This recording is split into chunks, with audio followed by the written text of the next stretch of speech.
সেদিন ছিল আমার লোকেশন বুকিং। আমি খুব একটা লোকেশনে গিয়ে সাজাই না, কিন্তু কিছু কিছু মানুষের অনুরোধ ফেলতেও পারি না। এই ক্ষেত্রে এই দিদিকে যে সাজাতে যাচ্ছি, সে আমার কাছে এর আগেও দুবার সেজেছিল আমার স্টুডিওতে। এবার তার একটু প্রবলেম থাকায় আমাকে তার বাড়ি গিয়ে সাজিয়ে আসতে। অনেকেই আমাকে টেক্সট করো যে আমি লোকেশনে গিয়ে সাজাই কিনা। সেক্ষেত্রে আমাকে বেশিরভাগের উপর রিপ্লাই করতে হয় না, কারণ বেশিরভাগ সময়ই আমার স্টুডিওতে ফিল আপ হয়ে যায়। তাই জন্য আর আমার গিয়ে সাজানোটা সম্ভব হয় না। তো সেদিন খুব তাড়াহুড়োতে ছিলাম, তাই জন্য আমি পুরো মেকআপের ভিডিও তোমাদের সাথে শেয়ার করতে পারলাম না।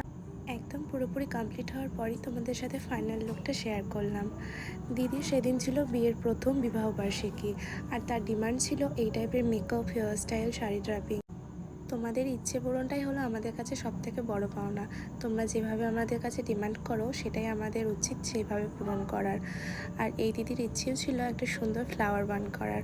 তো আমি তাকে তার ইচ্ছে মতোই একটা লাইট ওয়েটেড ফ্লাওয়ার দিয়ে ফ্লাওয়ার বান করে দিই। খুবই পছন্দ হয়েছে, যেরকম চেয়েছিলাম সেরকমই হয়েছে, ওর থেকেও ভালো হয়েছে।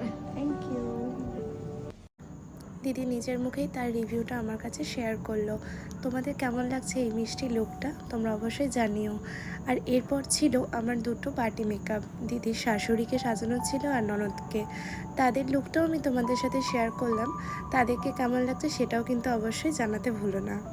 আর আমাদের নেক্সট সিজনের বুকিং কিন্তু চলছে। তো যারা ভাবছো আমার কাছে এরকম সুন্দর সুন্দর লুক ক্রিয়েট করবে, তারা দেরি না করে ঝটপট আমার কাছে বুকিং করে নাও। আর আমাদের next bridal master class start হচ্ছে মে মাস থেকে। তো যারা ভাবছো আমার কাছে মেকআপ শিখবে, তারাও ঝটপট সিট বুকিং করে নিও। তো তারপর তাদেরকে কমপ্লিট করে আমি বেরিয়ে পড়ি বাড়ির উদ্দেশ্যে, কারণ আমার বাড়িতে আরও কাজ ছিল। তো চলো আজকের মতো টাটা।